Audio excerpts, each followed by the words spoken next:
Everyone, welcome back to the Mistress of Horror.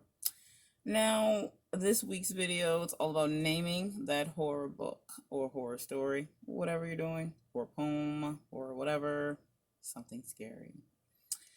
So, how do I come up with naming my horror stories? So, what's in a name? A lot is in the name. Now, I've seen questions where people ask, like, what do I name this? We're having such a hard time naming their story or book. Does, does the name have to reflect what's happening? They ask things like that. So, yes and no. I mean, it really depends on what you're trying to put out in the story. And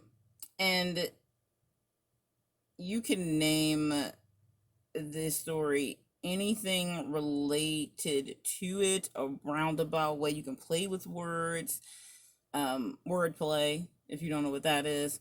It's kind of like naming it based on the book, but in a roundabout way, so people won't know. But then at the while they're reading the book or at the end of the book or whatever, it will be like aha type of moments. I know what this is named that. A lot of times it just comes to you. Now, when I'm naming horror, I do distinctively name it based to the story or what's going to happen in the story, or maybe if it's about a creature that's nothing but eyeballs or something like that, I might sightseer or eye on you. That's kind of cheesy. Um, or sight soul or creeping looks in the night. Something, I mean, you can, that's cheesy too. You can do that. That really works with horror, and sometimes it's not bad for it to be cheesy when you're showing horror.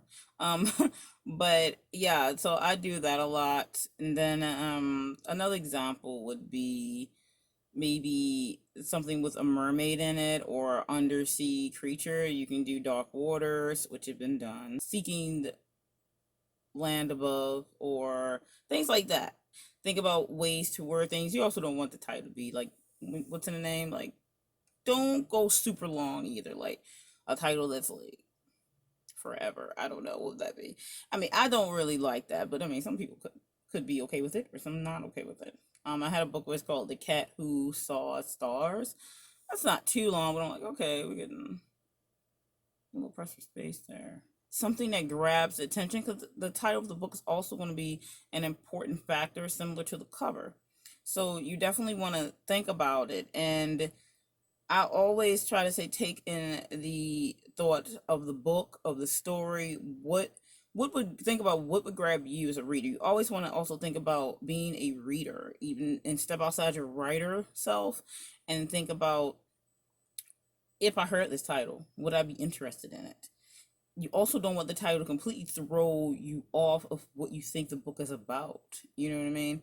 I named my debut novel after the main character, but that's like the series name is the main character, and then it has sub names underneath it. So, like the first book is Cagliostro, and then the sub name is Tale of the Libertine. So that's the first book. It's 3 books. So I did like all the books will have Cagliostro on it, but then it's going to be a different sub name for each one. So something like that. How I came up with that is because I wanted it to be obvious that this story is going to be focused on him, even if sometimes you may not think it is. This should keep you in the thralls that this is still about Cagliostro, even if it may seem like it's not. Um, and then the sub name gives you an idea of the plot of that book. I really think it's important in any genre to make sure that the name will grab the reader. That's number one you want to think about. Will this name grab the reader? And also, you like that question I said that people ask when there's like, do I name it something that's like to do with the book? You want to name it something that's to do with the book. You don't have to be direct. Like, you don't want to. Okay, let's say your book is about a flying bird and you don't want to like just name it Flying Bird. I mean, you can, but you like roll credits. You want it to be enough to grab the reader. That's the biggest focal point for it. I mean, I don't want to be catchy all the time, but you do want it to catch people's attention. Just like you want the cover to catch people's attention. But yeah, with horror, I think it's a lot easier, in my opinion, to name those because of the whole horror aspect. You have a lot more to work with. Rather, it's a serial killer or something.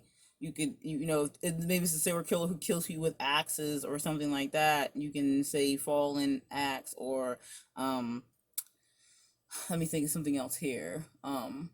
Sharpened edge or something like that. I mean, you could play around with what's happening or going to happen in the book, even if it's only one aspect of that.